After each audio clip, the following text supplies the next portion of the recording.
வணக்கம். நம்ம இலக்கிய சீரியல்ல இன்னைக்கு என்ன சுவாரஸ்யமா பார்க்க போறோம்னா, இந்த எஸ்எஸ்கேவோட சூழ்ச்சிக்கு ஒரு கூடிய சீக்கிரத்தில ஒரு முற்றுப்புள்ளி வைக்கணும்னு நெனச்சிட்டு இருந்தவங்க மறக்காம இந்த வீடியோக்கு லைக் பண்ணுங்க. ஏன்னா வரப்போற எபிசோட்ல நம்ம கார்த்திக் உண்மையிலே இதுக்கு எல்லாத்துக்கும் காரணம் இந்த எஸ்எஸ்கேவும் தக்ஷசினி தான். திட்டம் போட்டு என்னையும் மனைவியும் ஏமாத்தி அவங்க வீட்ல வச்சுட்டு இருந்தாங்க. பல நாள் திருட ஒரு நாள் வெளி வருவான். ஆனா இதுவரைக்கும் எங்க அண்ணனுக்கும் அண்ணிக்கும் நான் ரொம்ப பெரிய நம்பிக்கை துரோகம் பண்ணியிருக்கேன். அவங்க தான் என்ன கடத்தி வச்சுட்டு இருக்காங்க. எங்க அண்ணன் பண்ணாத தப்புக்கு ஜெயிலுக்குள்ள ஒரு சிறை தண்டனை அனுபவிச்சு இருக்கங்க. இந்த எஸ்எஸ்கே கண்டிப்பா எல்லாத்துக்கும் ஒரு குற்றத்துக்கு பதில் சொல்லியே தின்னோன்னு நம்ம கார்த்திக் அவ்வளோ பிடிவாதமா இருக்காங்க.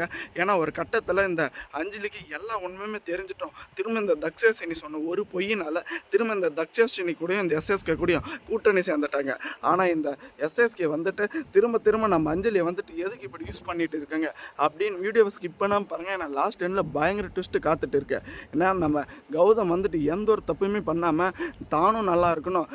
தம்பி கார்த்திக் போய் இந்த எஸ்எஸ்கே கூட சேர்ந்துட்டான். எஸ்எஸ்கே யூஸ் பண்ணுற மாதிரி தான் இருக்குது. இவனை எப்படியாச்சும் திருத்தணும் அப்படின்னு நம்ம எஸ்எஸ்கே இந்த குற்றங்களை எல்லாத்தையுமே சொல்லி நம்ம கௌதம் காப்பாற்றினா மட்டும்தாங்க முடியும். அதே சமயம் இப்போ நம்ம இலக்கிய இருந்துக்கிட்டு நம்ம கௌதமை மட்டும் அந்த ஒரு ஜெயிலேருந்து வெளியே எடுத்துகிட்டு வரதுக்கு பாடுபட கிடையாது.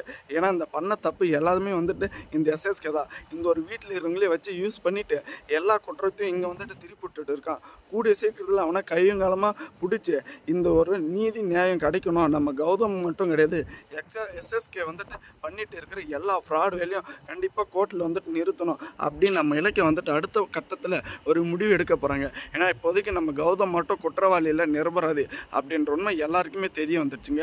ஆனால் இந்த நாகு மட்டும் சரியான சந்தர்ப்பத்தில் இந்த ஒரு உண்மையை சொல்லலவா ரொம்பவே பாதிக்கப்பட்டு இருப்பாங்க ஒரு கட்டத்தில் நம்ம இலக்கியமும் நம்ம ஜானகி அம்மாவும். ஆனால் நம்ம ரேவதி அம்மா இந்த எஸ்எஸ்கேவோட ஆஃபீஸிலிருந்து எல்லா தூதுமே கண்டுபிடிச்சி நம்ம இலக்கியாவுக்கு கௌதமாக வெளியே எடுத்துட்டு வரதுக்காக ரொம்பவே யூஸ்ஃபுல்லாக ஹெல்ப் பண்ணாங்க. தேங்க்ஸ் ஃபார் வாட்சிங். இலக்கிய நேயர்களுக்கு மறக்காமல் நம்ம சேனலுக்கு புதுசு வந்தால் சப்ஸ்கிரைப் பண்ணிட்டு பெல் ஐகானில் தட்டிக்காங்க.